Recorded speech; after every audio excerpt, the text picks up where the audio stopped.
want to welcome you all and thank you all for coming today for what I think it's a little cooler outside, I was told, so thanks for weathering the cold. But I think it'll be worth your while because today we have a really, really great event, and I think it's a very timely event on what we can expect from Brazilian President Dilma Rousseff's second term. Before I get started, though, I just want to set the scene a little bit for the discussion. What's going on in Brazil at the moment, what the current environment is politically and economically. I know this morning there was a pretty big, I guess, resignation of the Minister of Education, as if, things weren't already complicated enough in Brazil. I think this development is noteworthy, and again, it makes it a very timely sort of event to have. I'm sure you've all seen, or you saw the past weekend's events, the protests that we saw across Brazil. The figures of who participated or the numbers are disputed, but the range is something like from 200,000 to 1.5 million people took to the streets across the country to demand change on a series of issues. A lot of the dissatisfaction that was expressed in the protest is related to the president and her Workers' Party. But that isn't the only issue. The country's economy is in recession, despite earlier predictions for growth over 2%. Inflation is the highest it's been in a decade. There's a growing water shortage, and some are talking about the potential to implement an energy rationing system. And of course, there's the ongoing corruption scandal with state-run oil company Petrobras as well. So the Progressive Party heavily implicated in the scandal, and PMDB reportedly less friendly to Dilma's congressional dialogue. The environment in Brazil now, I think, is very sensitive and very challenging. So all of that is to say that there are some challenges in the president's path. The lackluster economic performance in particular creates a tricky environment for Dilma, not just domestically, but also internationally. What can it look like?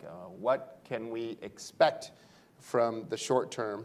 There's been a lot of talk about the potential for Brazil to expand its foreign trade, as this means boosting the country's economy. Could this be something that could be pursued? And there's also a hope around this prospect because of visits that we've had from different members of the government. We here at CSIS were lucky to host Brazil's Secretary of Foreign Trade yesterday, and the dialogues that he had with his counterparts here in the U.S. government. So it sounds like some things are happening there. It sounds like they were able to lay the groundwork for expanding bilateral commercial ties, which I think is important.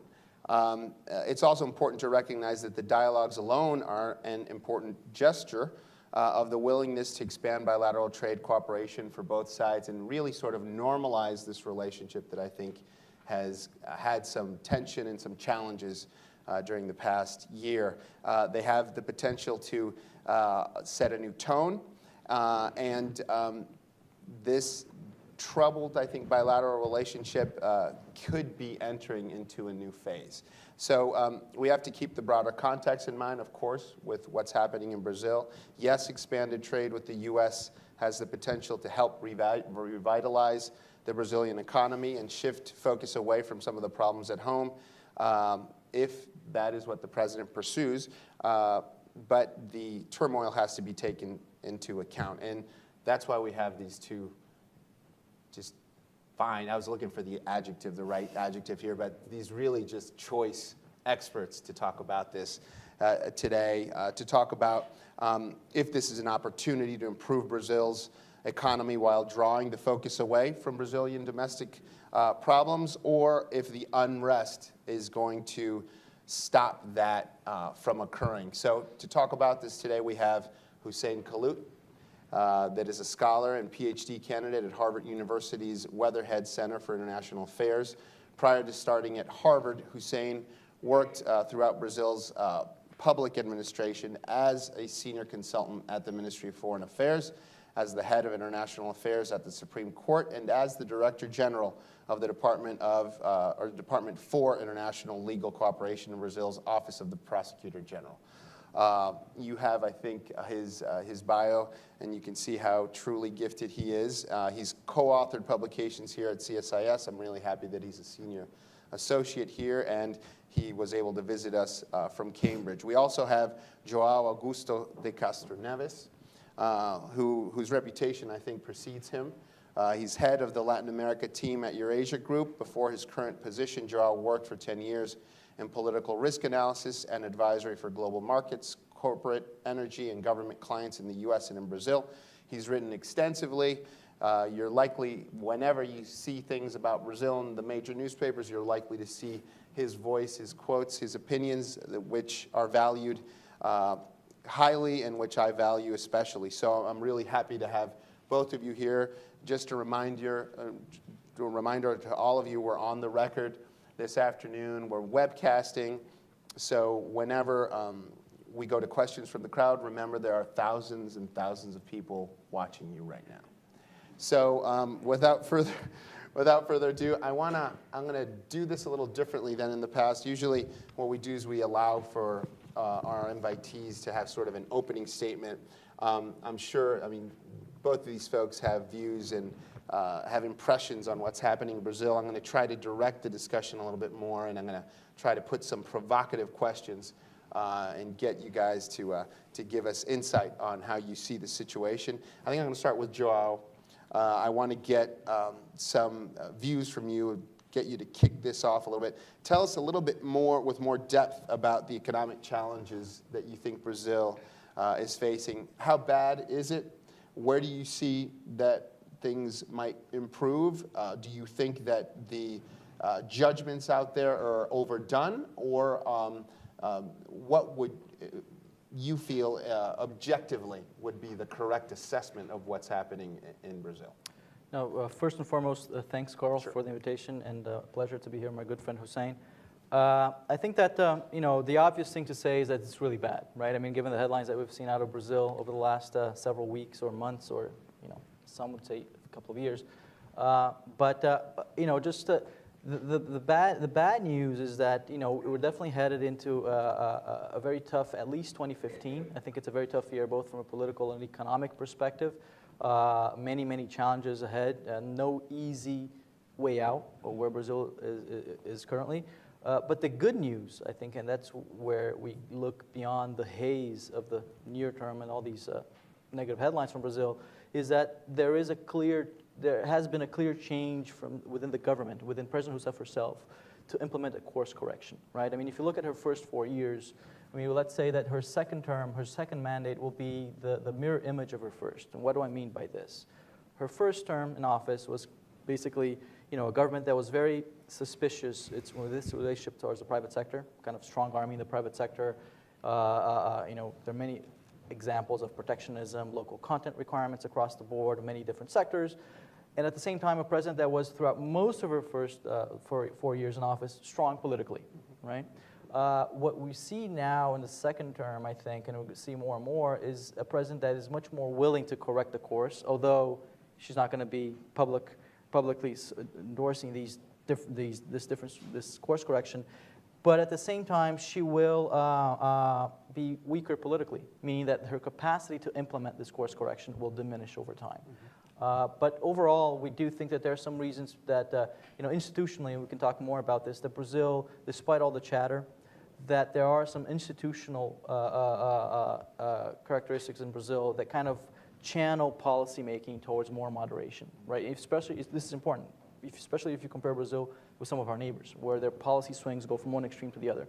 But I would say that 2015 is the bad news, it's a hard year, but there are some elements of a possible recovery down the road. Mm-hmm. What in particular do you see as being noteworthy insofar as creating the case that some of these hard changes or decisions are being made? In what areas and what in particular? I think the main one, the most obvious one, is macroeconomic management, right? The fact that she changed her economic team, right? She I mean, it was a long process from firing her previous minister, Guido Mantega, and appointing Joaquim Levy. It was a long process, but it does underpin the view that when faced with more difficult political and economic challenges, usually the reaction function of the government tends to be more constructive, even though behind the curve.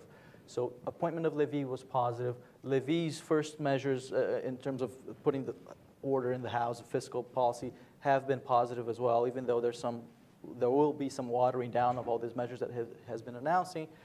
And I think that, and historically in Brazil, when you have a strong economic minister, economic team in power, usually, traditionally, the other ministries, the other policies tend to follow suit. So we'll start to see, I think, Levy's fingerprints, if he survives the whole mess, fingerprints on other policies as well, trade policies. It's not going to be a paradigm shift from the way things were before, from Lula's years and Rousseff's first 4 years in terms of, call it what you want, state capitalism or more intervention of the government and the economy. But we'll see some incremental, I think, improvements, but it will take time. And the challenge will be that, the president will be much weaker throughout this period. Even though she's more willing to make this course correction, I think that her ability to do so will become constrained by, by the fact that it took too long for her to make this decision. Well, Hussein, with that in mind, what role do you see international politics playing? I mean, I repeat, the development from earlier this morning was a pretty severe blow politically. How will this sort of partisan politics impact the president's ability to govern? Well, of course, Carl, first of all, thank you very much for the invitation, and I'm very happy to share the floor with my friend, João. We know each other from a long, long time. Yeah, it's a very important question what you're addressing. And I think she is in the middle of a big storm, political storm. Her coalition is melting, simply like that. And she have to recalibrate her dialogue with her base, with her political base, particularly with the PMDB, the strongest party in her coalition. That is not an easy job. The PMDB want more space in the government. They are not satisfied only to have 5 ministries, which are partially insignificant in terms of importance in Brazil. They are eager to have bigger space and bigger role. She doesn't have an alternative to substitute PMDB by another party. So she have to dialogue with that party, and the challenge is how she gonna share the power, because the PT historically doesn't know how to share power. So that will be her main challenge. And what we have to look at is around 50% of the Senate is under investigation. And mostly from these 50% are from her base. So how is she gonna deal with that aspect also? When you look also to the Progressive Party, as you said in the beginning, 50% of the Progressive Party are involved in corruption scandal. So is another party from her base. So I think her governability will be in a, let's say, in a difficult way, but she now has to show if she are a technocrat leading the government or a political leader want to fix and solve the problem.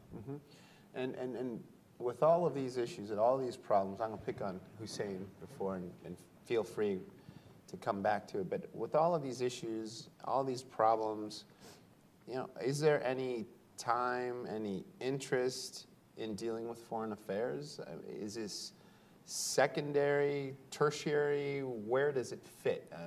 As we know, just recently, or in the recent past, Brazil was trying to play a bigger role on the global stage. Are these aspirations, are these objectives that the Brazilian government has had in the past simply placed in the back burner because of what's happening domestically, or can we actually expect a sort of second coming of Brazil's interest in the foreign in the foreign sphere? Well, foreign policy hasn't been her main priority in her first mandate. That is clear. But that does mean that she will not act in the second mandate. She needs to expand the Brazilian exports. She are obliged to interact with the world if she wants to bring more investments to Brazil. She has to participate more effectively in the international order and expand the Brazil relation toward Asia, toward the Middle East, and even to solve some problems in Latin America, or particularly in South America. So I think the foreign policy will still have certain dimension. I do not believe that will be like third tier in her government, but that will be a challenge. How is she going to balance the internal problems with the her desire to expand her foreign policy to different regions in the world? So I believe the trade diplomacy will be the main aspects of her second mandate, and she needs that in certain way to recover the economy internally. I agree with Hussein on the trade issue, but before, I'm skeptical to see any major overtures, I think, in foreign policy for two reasons. First, I think that first that there's been a lot of challenges within the foreign ministry, Itamaraty, in terms of budget, and I think that so this is a moment where the ministry, I think the new minister, Mauro Vieira, former ambassador here in the U.S., I think his main challenge now will be to kind of do some internal house cleaning in that sense and gain more leverage within the government for the ministry. And the second reason is that for a country like Brazil with limited power resources, presidential diplomacy plays a huge role, right? And I think that Lula had that, Cardoso had that. Rousseff, she doesn't have that because she doesn't, it's not, I don't think she'll change. And so that's why I don't think there was going to be major overtures. But I agree with Hussein here, which is ironic because usually presidents with second term presidents, weaker presidents, usually they resort to foreign policy to do a lot of the things that are less constrained by the domestic constraints that exist. But I think on the trade front, we may see some good news, even though incremental. I think it's part of that story that I mentioned about the course correction on macroeconomic management, that these imperatives in the economy of trying to correct the course, undo a lot of the things that have been done in the recent past in terms of policies towards the oil sector, towards that led to protectionism, et cetera, that this will put more pressure on Brazil needing to have a more proactive trade policy. In the past, the Chinese growth and commodities boom kind of concealed for long time the lack of a proactive trade policy in Brasilia, right? Because of record high exports. But then suddenly China is growing less, exports, commodity prices are down. It revealed the fact that Mercosur for the last 20 years hasn't signed any free trade deal. They have actually 3 free trade deals outside of the region with Palestine Authority, Egypt, and Israel, if I'm mistaken. So this just comes to show how, nobody was paying attention to this because China was buying everything that Brazil was doing, right? So I think that will definitely be something that will eventually change, and I already see some signs of that change now. All right, but let's drill deeper in that. What you hear the Brazilian officials talk about when they talk about trade, they talk about trade facilitation, regulatory convergence, and encouraging bilateral investment, right? But you can't really make a big impact only focusing on those things, right? You have to go a little deeper. So when you look at Brazilian trade diplomacy, what kind of expectations should we really have? And I will rehash, is it the EU free trade agreement, the Pacific Alliance in a convergence? You have free trade agreements with all the countries in South America already. Will that expand? And then Mercosur, does Mercosur move from being a customs union to a true trade regime? How do you guys look at that? Well, let's solve the problem step by step, not all together. What I see, Brazil has some clear targets, okay?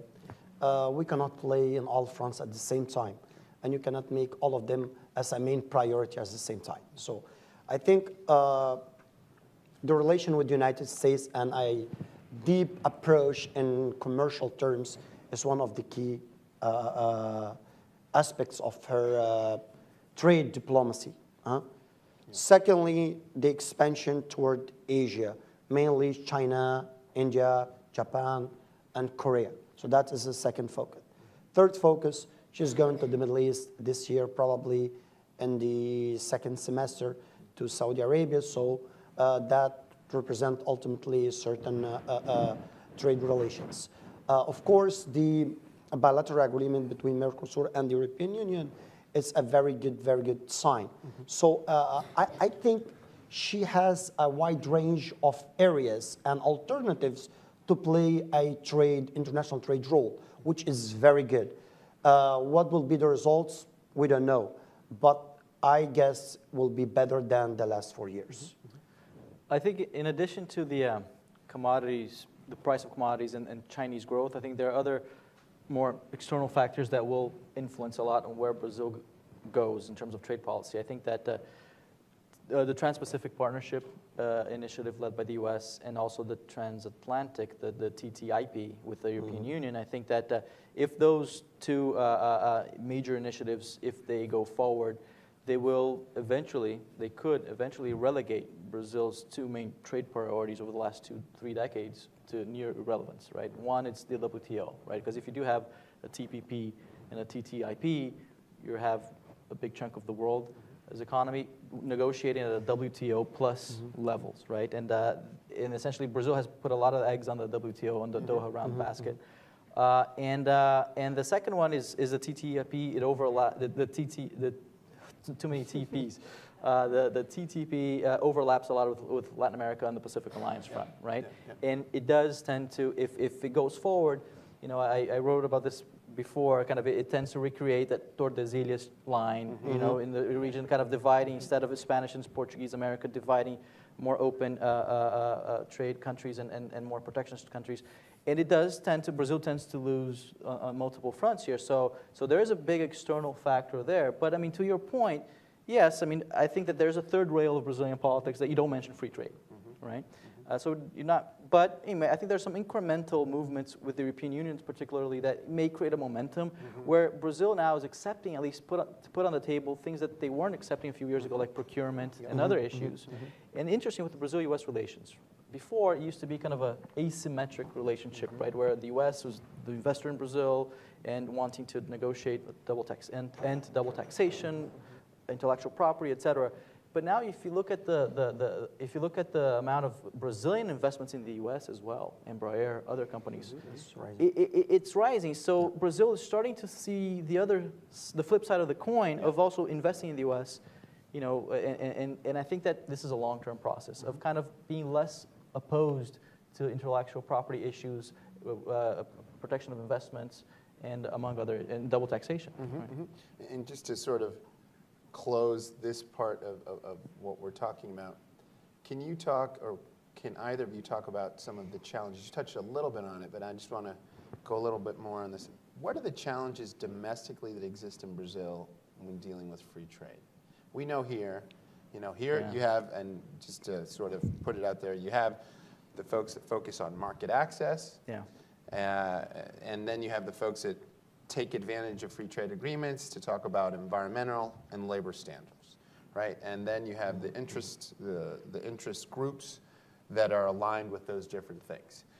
How does this play in Brazil? I think a quick answer is that, that I tell to a lot of my American friends is that, take a look at a mirror, right? And then a lot of the same dynamics that happen here with Congress, with districts, and et cetera, same thing in Brazil. You've had historically, I think, a very pro-free trade agricultural sector in Brazil, very competitive. But in the you look at the industrial sector, not so much. Not so much. Even though there's some incipient signs of change there, right? Because of some of the changes in the Brazilian economy. But yeah, it's not going to be a consensus. It's not a consensus here, so it shouldn't be a consensus anywhere, I think. But the problem is that when the lack of consensus just paralyzes everything, and you have a country kind of falling back, while other countries in the region like Mexico and Chile and others are signing a lot of free trade agreements. Yeah, I agree with you, João, on this point. we face internally the same problem as here in US you're facing, or in other countries. But the key point here, if you want to ask about a free trade agreement between Brazil and US, I will tell you that is not a realistic thing, at least for the Brazilian perspective in the short, medium term, because that will affect hugely our industrial sector, and we are not prepared to engage effectively in a free trade agreement with the United States. And that also depends on the private sector. So which is the list of products you're going to put on that, and in which areas Brazil are competitive and the United States are willing to accept that. For example, in the agricultural sector, we have several demands, but on the other hand, the United States, for example, do not accept all the Brazilians' demands for a free trade agreement in this particular issue. So free trade agreements, Carl, I don't think this is the best way to improve relations between countries. Could be one of the instruments, but not the main instrument. I think Brazil and US particularly they have a very fluid commercial relationship. The free trade agreement is a consequence in the future. Could happen, yes. Could not, yes. Will damage the relation? No. You know, so it's something that we should reflect more. I don't think also that the United States needs a weaker partner. I believe that the United States needs Brazil as a stronger partner, and a stronger partner based on a free trade agreement that will destroy the Brazilian industrial infrastructure doesn't help the success of this free trade agreement. And that's how, or I guess that's how one of the challenges would be, and the perception having to do with that. Before I get into the issue-specific points on foreign affairs, though, the one question that I would sort of pose to you both, because for the United States, trade is a framework for relationships, right? It goes beyond party. It goes beyond, you know, whoever's in the White House. It's our institutional framework, legal institutional framework for continuity of a relationship with a country. If trade is not that area to give shape to the U.S.-Brazilian relationship, what could it be? Is it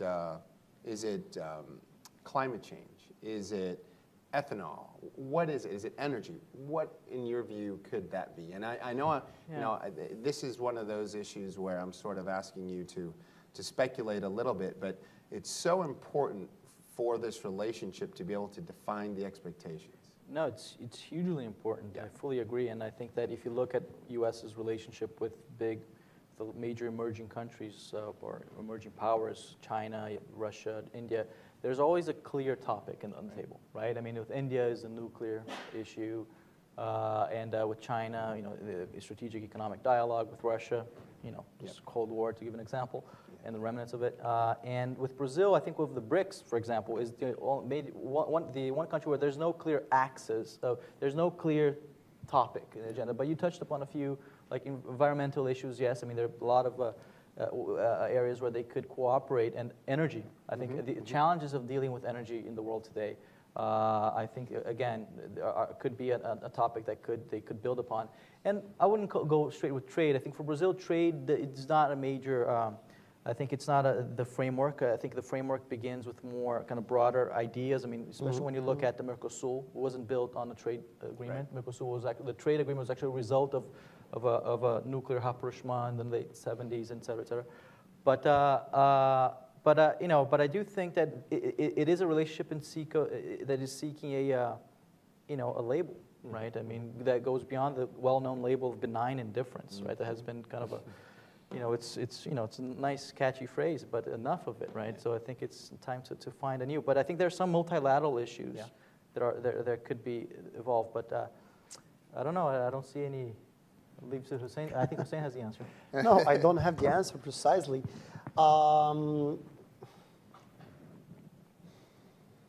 We have a lot of in common interests with the U.S. Yeah. Okay. Of course, we have up and down in certain topics. For example, Brazil had acted in the last 2 decades, 3 decades in the stabilization of Latin America, and particularly in the South America in terms of democratic order and in terms of human rights affairs. So that has been a very important topic in the bilateral relation between Brazil and the United States. And if you look, for example, to the Venezuela subject today, Brazil is strongly acting in the sense to construct a dialogue or a constructive dialogue between the opposition and the government. Of course, the Brazil perspective on this topic is different than the US perspective for different reasons. But ultimately, Brazil has strong sharing point of view with the United States in some international aspects, like international governance, let's say that, innovation and technology. But of course, I do agree with João, with India and with China, you have a more clear agenda. But for one important reason, the epicenter of the international relation, it's moving toward Asia, and the United States want to play an important role to Asia. That's why makes the things a bit clear, you know. Brazil doesn't touch immediately very strategic and important or key or sensitive issue in the United States agenda, like disarmament or nuclear affairs or trade security or economic security as you have with China or with Russia. So basically, I think in this new decade, we have to find common point, strategic point between both countries. And that will be the challenge also for the Brazilian side. And let's focus on that a little bit. So you said that they are less likely to engage in these sort of high-profile issues. But that is more of a development of learning from mistakes, or is it a change of approach? And what I'm making reference here to is Brazil's attempt some years ago, Brazil with Turkey trying to broker a deal on Iran, and it didn't work out so well. Is that a function of learning from that particular situation, or is it just that they've decided to approach their performance or their role in international affairs in a different way? And I'm going to ask you about that, and I'm going to ask you about other sort of issues that are sort of relevant insofar as defining Brazil's performance as an international actor.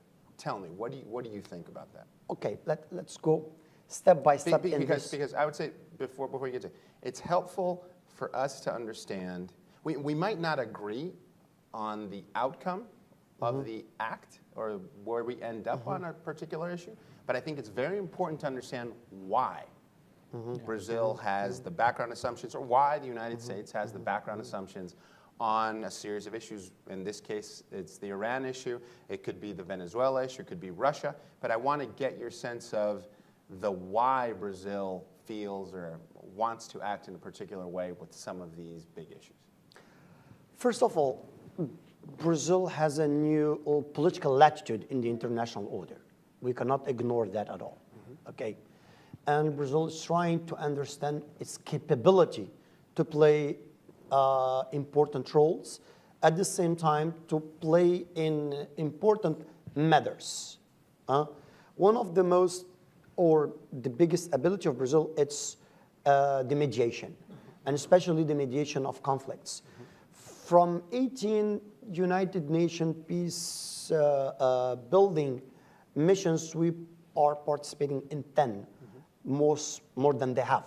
You know, we are the largest country who cooperated inside the United Nations on mission of stabilization, with 17,000 of soldiers since the Canal of Suez War in the 50s. So Brazil identity, and Brazil vocation is built on the construction of consensus and peaceful mediation. Okay, when we go to the Middle East topic, when we start to increase our relation with Iran, it was based on trade affair.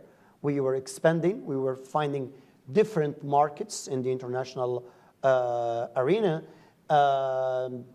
after the collapse of the free trade area of the Americas, and after the deadlocked with the negotiation with the European Union. So we start to diversify our partners. And the Middle East became as a partner. Of course, the nuclear file particularly, the negotiation between Iran and the Western power was locked, you know, and Brazil appears for the Western power as, well, a trustable mediator, neutral, and endowed by the capacity to reach consensus, and as an actor in the Iranian point of view of, yeah, Brazil has been always a fair actor to mediate that. So Brazil, in my opinion, has the carte blanche from both sides. The problem here, I think Brazil negotiated that deal with Turkey based on some mandate, at least, let me say that, an official mandate or a gentle agreement between countries to proceed with certain arrangement with the Iranian. I think at the end, the Western power were not expected that Brazil will succeed with Turkey to reach at least a yes from the Iranian side. And then they drop it there. That is my perspective. Why we choose the Middle East or why the Iranian nuclear file, I think we did not choose. The nuclear file chose us to be the mediators.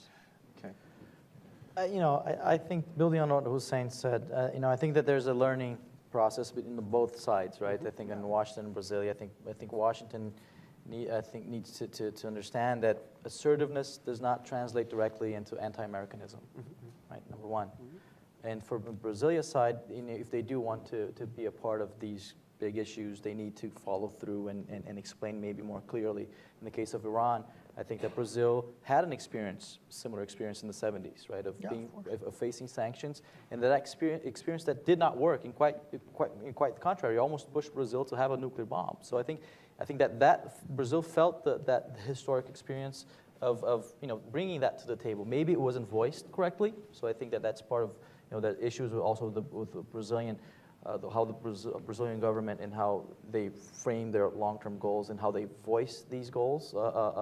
But I think you know, but I think it's a long process of kind of these two countries, Brazil and the U.S., in learning how to agree to disagree on some of the issues. But again, I think the ingredient that is missing, I think it's actually clear willingness and interest from both sides, because of what Hussein said. I mean, Brazil is not in a strategic area for the U.S. as Asia is. In fact, a lot of people say that not to be in the U.S.'s radar is a good thing.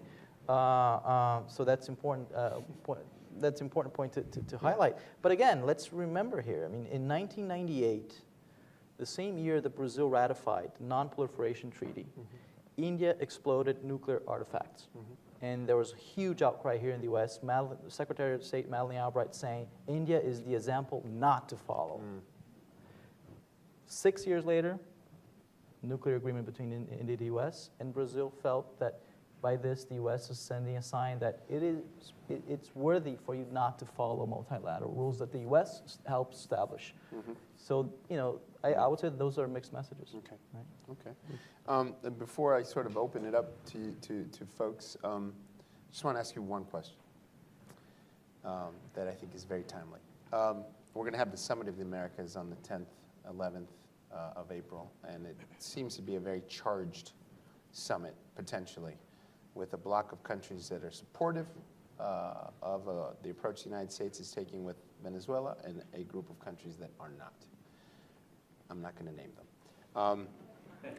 What role can Brazil play in this neighborhood to make it a more constructive summit? I mean, it's amazing that I mean, just the fact that you had here the whole overture towards Cuba, that would make this the summit of the Americas, right? And then for some reason, I don't know, you know, 2 weeks before, you know, you had the decision to point fingers at Venezuela. I mean, the timing was not ideal, you know, to say the least. But I don't know, maybe there's some, like, someone behind the scenes orchestrating all this. But I think that, I think that the region has been going through a very a kind of rebalancing moment where Brazil and other countries in the region have kind of ignored the hemisphere, basically the OAS, for example, and kind of focusing more on the region.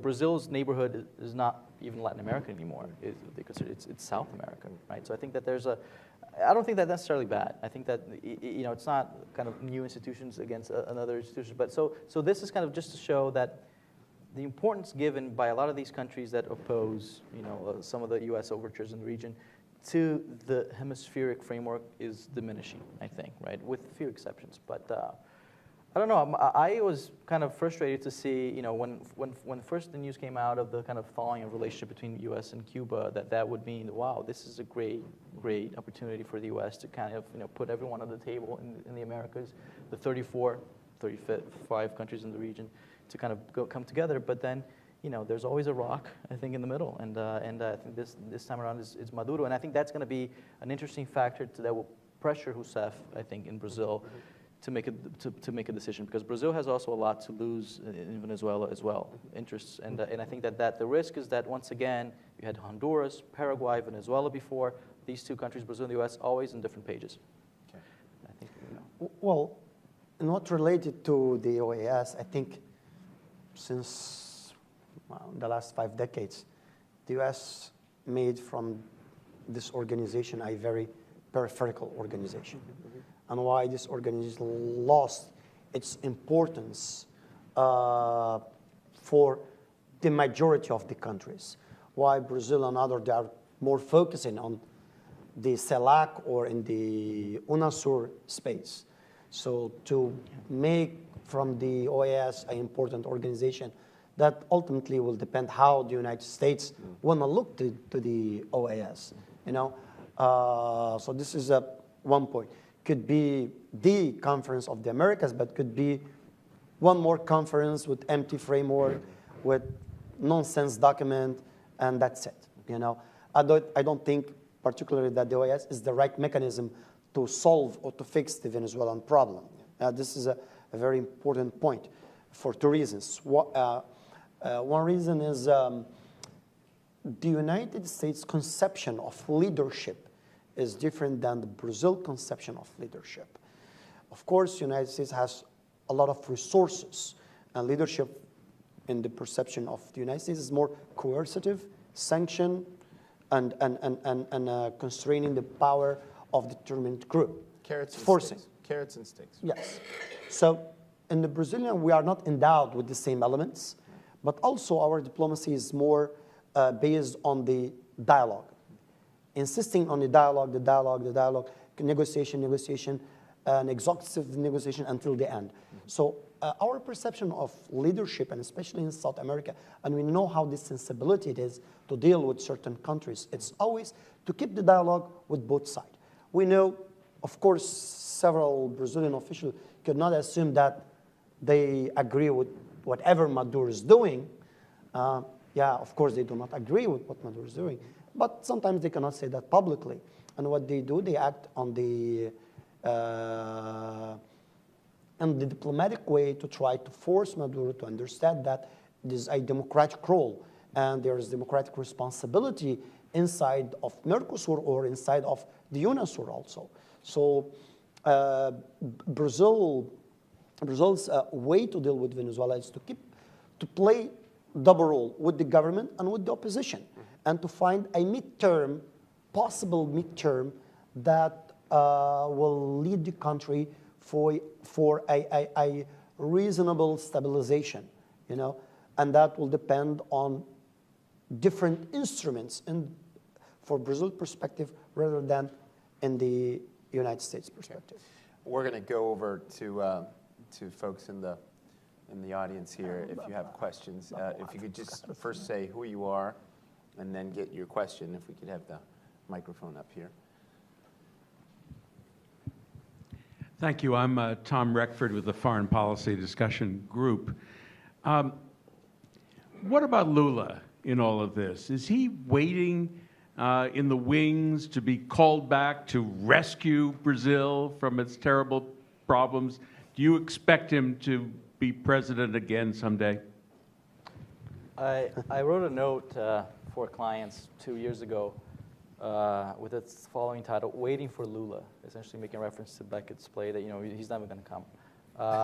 And I think I still see that playing out because it does make sense for him to kind of suggest that he may run again, because that's what gives him power right now, leverage right now. But for X, Y, Z reasons, health, personal reasons, finances, and even political instinct, Lula, throughout his 8 years in office, he accrued a lot of political capital, right? I mean, he kind of was able to, for his own talents, and also he was able to, in the favorable environment, right, that he benefited from. He knows quite well that if he were to come back, that he'll consume a lot of that political capital, right? So for his legacy, it wouldn't be great. It wouldn't be wonderful. And I mean, it's a healthy debate. There's no savior, right? It's something that Latin America likes to for the last 100 years or even more. Bolivar and the list goes, Vargas, the list goes on. And even if Lula were to come back, there's no magic wand that would put Brazil out of it. Of course, he is really a talented politician. So I don't think that there's that person that will come back. I think Brazil's challenges are more, it's hard work. Whoever's in the presidential palace, kind of reading everything that's happening inside Brazil, the challenges, the governance challenge that Hussein referred to, but also the external challenges as well. That Brazil is not in a vacuum, right? What happens around the region, here in the U.S., reverberates, and I think Brazil needs to respond to that. I mean, like to say that in Brazil there's the fruit, the jabuticaba, which is kind of a blueberry.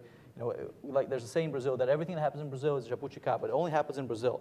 That's not necessarily true. I mean, a lot of the dilemmas that the government is facing today, of a post-commodity boom cycle, are being now developing in other countries like Mexico, Argentina, Venezuela, the corruption issues that these countries are facing. So I think it's healthy for Brazil to look a little bit outside the boundaries of the borders and see what's going on.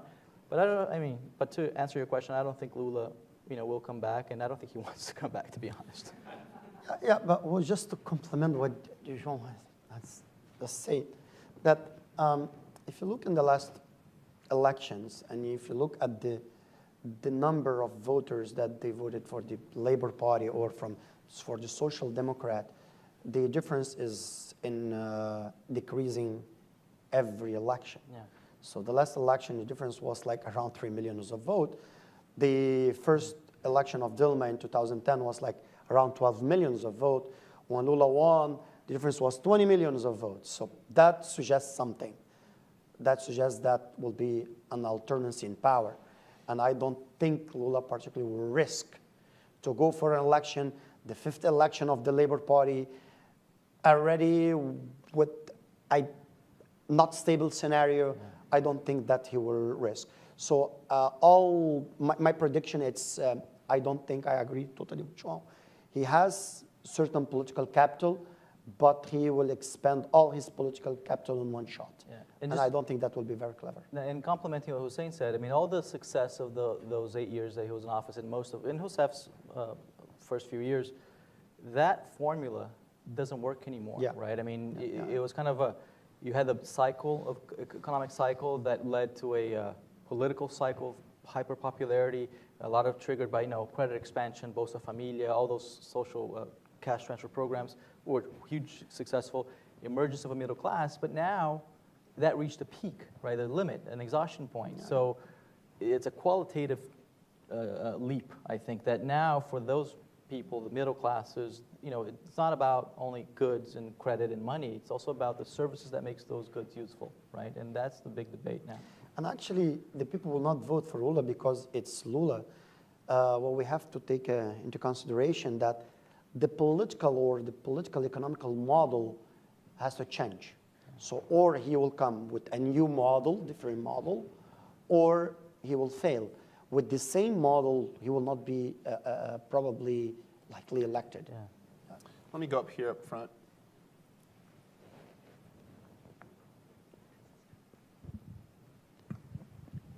I'm Margaret Hayes, once upon a time Brasilianista, but I got diverted other issues.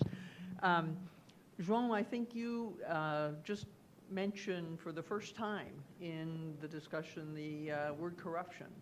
And a number of the news reports are saying that the people on the streets were really protesting corruption and so forth. Can you talk a bit about what Dilma needs to do and can she do in order to address corruption, not just in Petrobras, but in government itself, in administration and so forth? And what does, if she does something, what does that do in terms of her support in Congress? Now, that's a multi-billion-dollar question.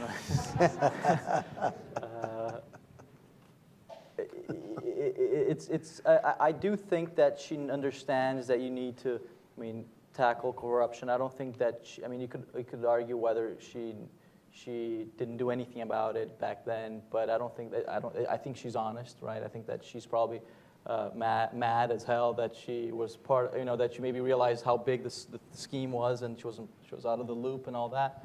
But no, I think that there's no quick fix. There's no silver bullet to solve this, right? It's kind of if you look at Brazil over the last 20 years, since Collor days, it's kind of all, here we are back again to the corruption.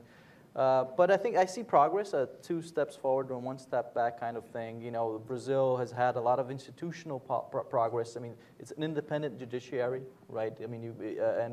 Which sets Brazil apart from other countries as well. I think that, it does have a lot of dysfunctionality in the politics, but a lot other democracies also have that, have the dysfunctionality, especially when it comes to campaign financing. Are you saying something? No, we're part of that group. That's one group that we're part of, at least. Not Security Council, not G7, at least. This is the Brazil event. But I think that, but it's interesting that there is of course, what's the government's knee-jerk reaction when this happens? Oh, anti-corruption pact or, political reform. It's always interesting to have this kind of discussion, of course, but I think for her, I think there's a clear path, a very concrete path, Petrobras, right? Kind of, acknowledge all the wrongdoings and however deep the hole in Petrobras really is, and then, come out of it improving the corporate governance of the company, and, whoever needs to pay the price, pay that price. And I think that would be more concrete, because anything else beyond that is kind of more abstract, right? But I think it's a challenge that it's going to be hard, because yes, it's going to ruffle some feathers between her and her coalition, especially her party, right? Because as investigations go forward, there's the risk that you may start to get closer to the former President Lula or people from the previous administration, and you'll force her to take a stand on whether to defend Lula or the PT if it comes to that position, or distance herself and say, no, I'm not tolerant towards corruption. I would think that if it comes to this situation, that she would pick the latter, right? As she has in the past, in the recent past, in the beginning of her first administration, when she fired 7 ministers in a row, which she appointed, right? She argued that she was not tolerant to her course, but she appointed those ministers. But I do see kind of silver linings to this story, right? I don't think that it's going to, I do think that there's some good news that will come from all this. The fact that on the Mensalão scandal, right, that you have people in jail, right? Powerful people that went to jail, actually. That's for Brazil is really a kind of very important sign. There's a lot of people going to jail now in this case. Well, just a bit comment on that. What we have to look over the protest is how the Brazilian democracy has improved in the last year. Yeah. And the protests ultimately represent the quality of the democracy and the pressure of the society for changing and pressure for a new political model.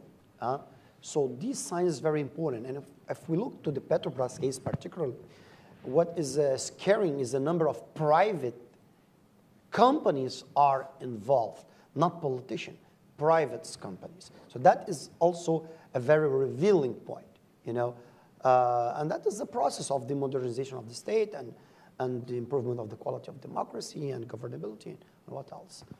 Yeah. Let me get a microphone up here, please. Ambassador. Thanks. I'm the ambassador of Barbados, but I'm also Carioca. But you've sort of dwelt on a question that I was going to ask, but I had my hand up before. Can we talk a bit more about Petrobras specifically? Shares have gone from $50 to $5. I don't believe personally, and my background is finance, but I never believe in this too big to fail. But if there's ever a company that's too big to fail, it would be Petrobras. I mean, can you give me some comments there, please? No, I mean, you're correct. I mean, Petrobras has always been kind of a very important symbol of Brazil's, politics for the last 60 years or so. And I think it does highlight, I mean, there's the story of the excessive complacency maybe, or even arrogance of those boom years that happened in the Lula's 8 years in office, that you had essentially a lot of money channeling to Brazil, everyone. So there's no big major problems. I think the major challenge for that government was how to handle a lot of money, right? Kind of how to, in fact, a lot of there were bottlenecks from Brazil for Brazilian growth back then, because essentially the money was there. Essentially, you did not have enough people in the government to have oversight of a lot of the investment projects, et cetera. So I'm saying this, that there was a sense of abundance, I think, in the last decade, so to speak, in Brazil and other emerging markets as well. But and now that the situation has, but I think that led to a lot of incentives for corruption as well, right? I think that it led to a strengthening of these of the politicians, of Lula and in Brazil and his party for a long time. So I think that strengthening kind of created some, not saying that he is to blame, I mean, just a scheme around him that essentially undermined, used Petrobras as a tool for personal embezzlement and also for political goals as well. And what's happening in the company now, you could say that is an example of the risks of those policies of some called state capitalism, others call the national champions policies, that you kind of pick the winners and losers, you selective protectionism here, there, local content, et cetera. I mean, the flip side of that coin is what we're seeing, right? I mean, by creating a reserve market in Brazil for construction companies, you're incentivizing cartel-like operations, for example, right? And I think what's going to happen now with Petrobras, there's going to be a rough road ahead. I think they're going to divest, they're going to be smaller, but the good news is that the resources are there, the reserves are there. Right, and that's important. And Petrobras does have, I mean, despite the corruption scandal, Petrobras does have a lot of expertise and technology, et cetera. But you have to play by the rules of the market. I think that's it's you can't reinvent the wheel, and that becomes clear when the winds of the global economy are less favorable, right? Because then you have that money that was flowing, making everyone happy, is not there anymore. So you start to reveal all these problems that were there. But it's not too big to, I mean, it's too big to fail in some sense, yes. But I mean, if you look at the size that it is now, I think it has failed to a great extent, right? If share prices are now where they were maybe, 20 years ago. So all the pre-salt news and all the changes that came, if you look at the graph, a recent graph that came out in the press, I mean, you look, it's amazing how, it lost all that, all that the money that they got in the last 10 years. I mean, just poof, poof like that. Let me, we have a little bit of time. 2 more questions. I think you're wanting to go. We're going to stop. The gentleman here with the glasses. Oh boy, 3 questions, and then we're going to stop. And then we're going to go. Hello, I'm Won-Ho Kim, visiting Johns Hopkins Science from Korea. You have discussed a little bit about what I would call Brazil's, or particularly Lula government's, high-profile approach to international affairs, such as Iran question. My question is, what do you think as the domestic legacy of that kind of high-profile approach to international affairs? Did it serve for example, the public's awareness of international affairs, or did it backfire? For what did it serve domestically, domestic legacy? Thank you. Okay, let me go with Barbara. Thanks. Barbara Kochwar from the Peterson Institute. I wonder if you could talk a little bit about the implications of fiscal tightening and the external economic headwinds for industrial policy in Brazil. And the gentleman in the back, and I think that's it. Alejandro Sanchez from the Council on Hemispheric Affairs.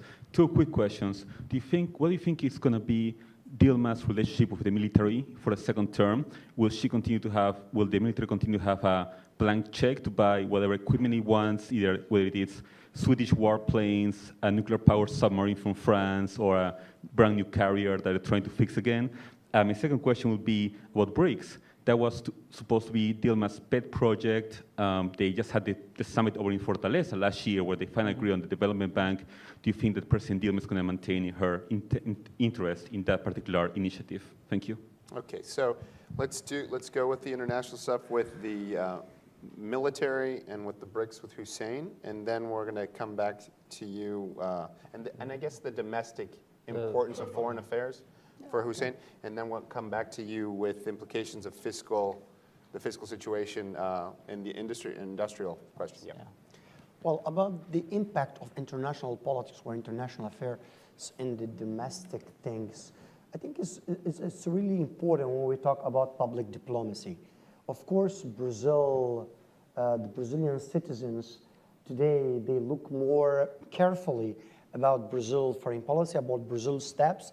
That's why we are more critique internally about Dilma's foreign policy, for example, towards certain areas. So, of course, we have more qualified society, more educated society, and more capable society to understand Brazil's move in terms of international politics. What that brings in terms of positive effects? Well, when we look at the activism of Lula's government or his diplomacy activists, that brought a lot of investments to Brazil, and that reflect directly in the dynamic of the internal economy. Or when Brazil expanded its trades to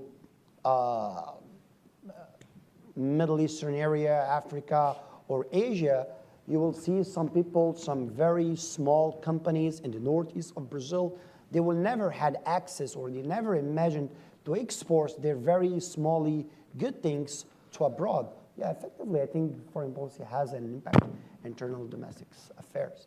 About the BRICS importance, I do definitely believe that the BRICS and the National New Bank of Development, it's a key priority for Dilma in terms of foreign policy, and that is not Dilma's project, that is Brazil foreign policy, states projects, you know. If she has a list of priorities in her foreign policy, yeah, that will be one of the top 3 topics. Yeah. About the military, I didn't get that point. Future arms sales, yeah. Yeah. Well, in those topics, Brazil is effectively improving its production of armament industries. But our perception in this market is different than the great power perception. And I frankly speaking, I don't know how she will really look, or her government look to that subject in the near future. Implications of fiscal policy and their impact on the industrial sector. I think part of it, the question about the defense sector, also there's a related part to it. I think that in an environment of fiscal constraint, I think that a lot of the projects that were, Brazil wanted to buy, or build, military weapons and nuclear propulsion submarines with France, et cetera, a lot of those projects will be postponed, right, given the fiscal constraints, number one. And number two, well, a lot of the Brazil's idea of building a military industrial complex, which in Brazil there's a positive connotation to that expression. Given a lot of the major Brazilian players in this project were the construction companies, the same construction companies who were involved in the Petrobras scandal, and many of them will not survive. Those are not too big to fail. And I think that will be, the whole the idea of making Brazil a huge, more important player in the arms industry. I mean, it's still going to be, but it could slow down. I think that it's not going to. Yeah, it's not going to have the money, and that ties to the story on the fiscal and the industrial policy. I think the good news here is that the era of national champions, of kind of picking winners and losers and having this protectionist here and there, protectionist measures and local content, I think that era has come to a close, right? Because you look at the public banks, BNDES, they don't have, they reached the limit, right? That's the good news. The not so good news is that we're not going to have a paradigm shift where she's going to pray. There's not going to be a Washington Consensus 2.0, right? I don't know. I don't think there's going to be in the region, right? It's going to be, but it's in that direction, like a more moderate direction. I mean, but with some, I think, more nuances. But the good news, as I said in the beginning, is that for industrial policy, I mean, industrial policy will always be kind of an important issue in Brazil, a cornerstone of you know, a lot of important policy overtures in Brazil. And the role of the state, even though it will diminish, it will still continue. It will continue to be pretty big compared with other countries, right? I mean, Brazil privatized a lot in the past, yes, but look at who bought all these companies: BNDES, state pension funds, among others, more kind of state players. I think that there will be more in the direction of more market-friendly policies that will have a positive influence on the industrial sector. I think the good news that we'll see coming from the Petrobras scandal is that they're going to open up, I think, the pre-salt for more competition, right? I think that they're going to, it's unavoidable, even before the scandal for many reasons, but I think the scandal exacerbates that need. And also in the infrastructure sector, the logistics sector, I think they're also, the government's already signaling that they will offer better terms to work with the private sector and foreign investments. And I think that's where, I mean, tying with the, you know, kind of Brazil-U.S. relations, that's where these two countries could build upon these overtures, the need of Brazil that, you know, Brazil has been growing because of a consumption-led growth model for quite a long time. Mm-hmm. And I think now they need to transition to an investment-led growth model. It's the opposite challenge that China has, right? And, but to grow through investments, this requires credibility. There's no kind of silver bullet that does the trick. And I think that's the main issue that will create opportunities. Not in 2015, this is going to be a pretty hard year, so kind of we need to kind of hold our breath and wait till 2016. So you heard it here. Put your seatbelt on, tighten it up. So without further ado, thank you so much. Thank you, Hussein. Thank you, Joao. Thank you so much. Thank you. That's why we have these two just fine. I was looking for the adjective, the right adjective here, but these really just choice experts to talk about this today, to talk about if this is an opportunity to improve Brazil's economy while drawing the focus away from Brazilian domestic problems, or if the unrest is going to stop that from occurring. So to talk about this today, we have Hussein Kalut, that is a scholar and PhD candidate at Harvard University's Weatherhead Center for International Affairs. Prior to starting at Harvard, Hussein worked throughout Brazil's public administration as a senior consultant at the Ministry of Foreign Affairs, as the head of international affairs at the Supreme Court, and as the Director General of the Department for International Legal Cooperation in Brazil's Office of the Prosecutor General. You have, I think, his bio, and you can see how truly gifted he is. He's co-authored publications here at CSIS. I'm really happy that he's a senior associate here, and he was able to visit us from Cambridge. We also have Joao Augusto de Castro Neves, whose reputation, I think, precedes him. He's head of the Latin America team at Eurasia Group. Before his current position, Joao worked for 10 years in political risk analysis and advisory for global markets, corporate, energy, and government clients in the U.S. and in Brazil. He's written extensively. You're likely, whenever you see things about Brazil in the major newspapers, you're likely to see his voice, his quotes, his opinions, which are valued highly and which I value especially. So I'm really happy to have both of you here. Just a reminder to all of you, we're on the record this afternoon. We're webcasting, so whenever we go to questions from the crowd, remember there are thousands and thousands of people watching you right now. So without further ado, I'm going to do this a little differently than in the past. Usually what we do is we allow for party heavily implicated in the scandal and PMDB reportedly less friendly to Dilma's congressional dialogue. The environment in Brazil now, I think, is very sensitive and very challenging. So all of that is to say that there are some challenges in the president's path. The lackluster economic performance in particular creates a tricky environment for Dilma, not just domestically, but also internationally. What can it look like? What can we expect from the short term? There's been a lot of talk about the potential for Brazil to expand its foreign trade, as this means boosting the country's economy. Could this be something that could be pursued? And there's also a hope around this prospect because of visits that we've had from different members of the government. We here at CSIS were lucky to host Brazil's Secretary of Foreign Trade yesterday, and the dialogues that he had with his counterparts here in the U.S. government. So it sounds like some things are happening there. It sounds like they were able to lay the groundwork for expanding bilateral commercial ties, which I think is important.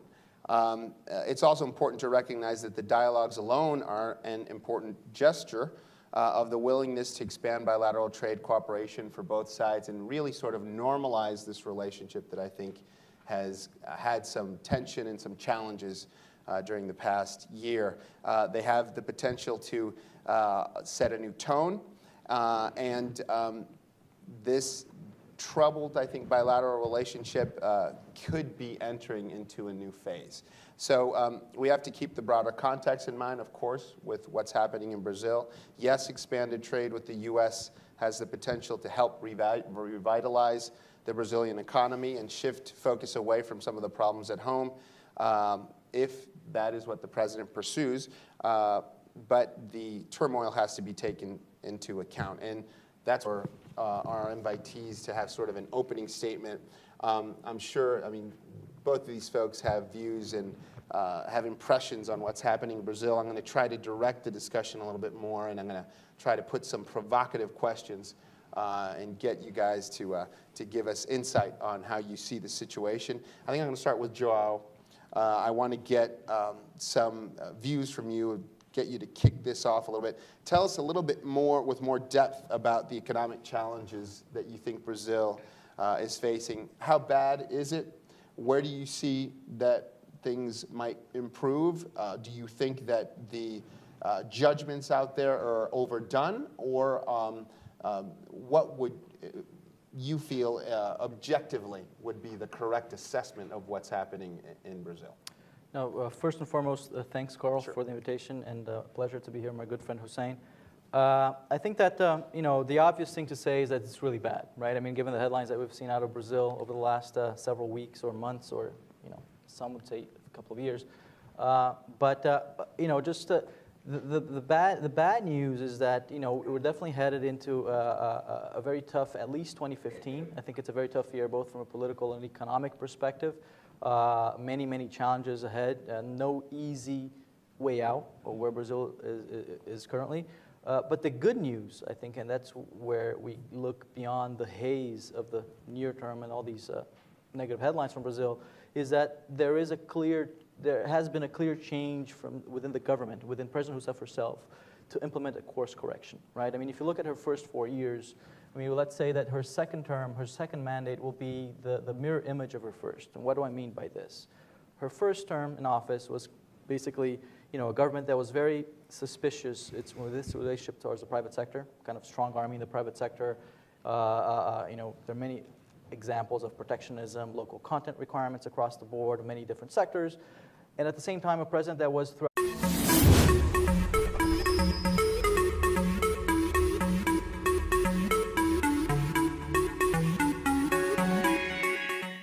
I want to welcome you all and thank you all for coming today for what I think it's a little cooler outside, I was told, so thanks for weathering the cold. But I think it'll be worth your while, because today we have a really great event, and I think it's a very timely event, on what we can expect from Brazilian President Dilma Rousseff's second term. Before I get started, though, I just want to set the scene a little bit for the discussion. What's going on in Brazil at the moment, what the current environment is politically and economically. I know this morning there was a pretty big, resignation of the Minister of Education, as if things weren't already complicated enough in Brazil. I think this development is noteworthy, and again, it makes it a very timely sort of event to have. I'm sure you've all seen, or you saw the past weekend's events, the protests that we saw across Brazil. The figures of who participated or the numbers are disputed, but the range is something like from 200,000 to 1.5 million people took to the streets across the country to demand change on a series of issues. A lot of the dissatisfaction that was expressed in the protest is related to the president and her Workers' Party. But that isn't the only issue. The country's economy is in recession, despite earlier predictions for growth over 2%. Inflation is the highest it's been in a decade.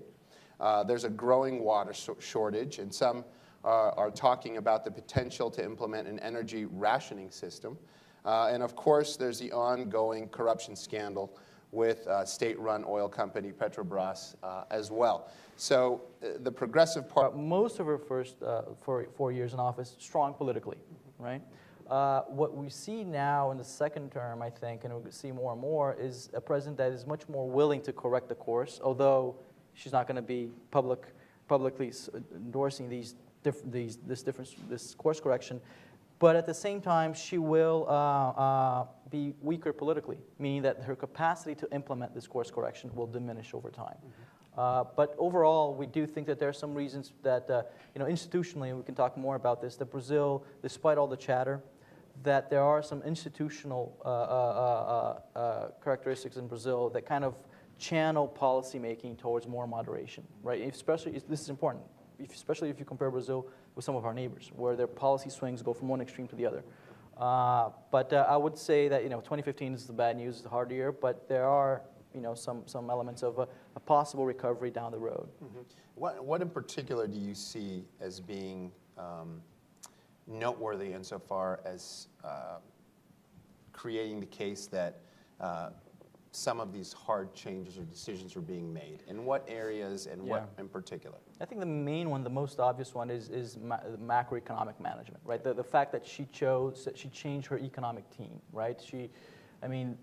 It was a long process from firing her previous minister, Guido Mantega, and appointing Joaquim Levy. It was a long process, but it does underpin the view that when faced with more difficult political and economic challenges, usually the reaction function of the government tends to be more constructive, even though behind the curve. So appointment of Levy was positive. Levy's first measures in terms of putting the order in the house of fiscal policy have been positive as well, even though there will be some watering down of all these measures that has been announcing. And I think that and historically in Brazil, when you have a strong economic minister, economic team in power, usually, traditionally,